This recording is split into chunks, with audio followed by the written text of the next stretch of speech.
সত্যি কি আর বাঁচবে না খালেদা জিয়া? জনমতে এখন একটাই প্রশ্ন, আর হয়তো সেজন্যই খালেদা জিয়াকে শেষবারের মতো দেখে আসছেন মির্জা ফখরুল ইসলাম। জানা গেছে রাজধানীর এভারকেয়ার হাসপাতালে চিকিৎসাধীন বিএনপি চেয়ারপারসন বেগম খালেদা জিয়াকে দেখতে গভীর রাতে হাসপাতালে গেছেন দলের মহাসচিব মির্জা ফখরুল ইসলাম আলমগীর। রাতে দলের স্থায়ী কমিটির সদস্য ও খালেদা জিয়ার ব্যক্তিগত চিকিৎসক অধ্যাপক AZM জাহিদ হোসেন তাকে সঙ্গে নিয়ে হাসপাতালে পৌঁছান তিনি।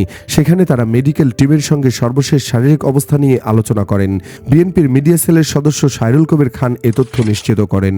তবে হাসপাতাল থেকে বেরিয়ে খালেদা জিয়ার স্বাস্থ্য বিষয়ক কোনো মন্তব্যই করেননি মির্জা ফখরুল।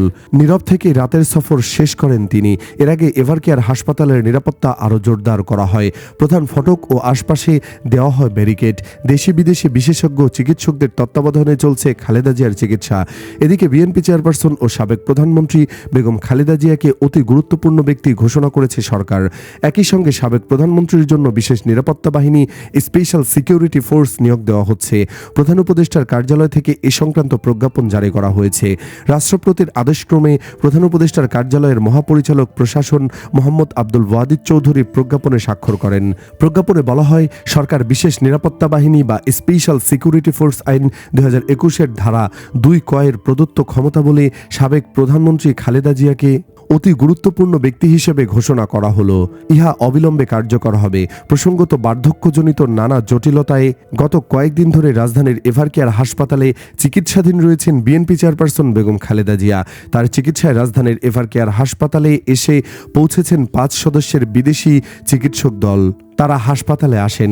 এর আগে দুপুরে খালেদা জিয়া অত্যন্ত সংকটাপন্ন অবস্থায় আছেন বলে জানান দলটির ভাইস চেয়ারম্যান আহমেদ আজম খান। গণমাধ্যমকে তিনি বলেন, খালেদা জিয়ার অবস্থা অত্যন্ত সংকটাপন্ন, খুবই ডিপ কন্ডিশন। এর ব্যাখ্যাটা আপনাদের কাছে দিতে চাই না। এটাকে আপনারা ভেন্টিলেশন বা খুব ডিপ কন্ডিশন বলতে পারেন। গত 23 নভেম্বর রাতে স্বাস্থ্য পরীক্ষার জন্য গুলশানের বাসা ফিরোজা থেকে খালেদা জিয়াকে এভারকেয়ার হাসপাতালে আনা হয়। এরপর মেডিকেল বোর্ডের পরামর্শক্রমে তাকে হাসপাতালে ভর্তি করা হয়। সেখানে পরীক্ষা নিরীক্ষার পাশাপাশি প্রয়োজনীয় চিকিৎসা দেওয়া হচ্ছে। খালেদা জিয়া দীর্ঘদিন ধরে আর্থাইটিস, ডায়াবেটিস, কিডনি, ফুসফুস, চোখের সমস্যা সহ নানা জটিলতায় ভুগছেন। দর্শক, খালেদা জিয়া কি বাঁচবে নাকি মারা যাবে, কি মনে হয় আপনার?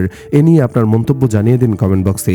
ভিডিওটি ভালো লাগলে লাইক ও শেয়ার করুন, আর আমাদের চ্যানেলে নতুন হলে সাবস্ক্রাইব করে সাথেই থাকুন। ধন্যবাদ।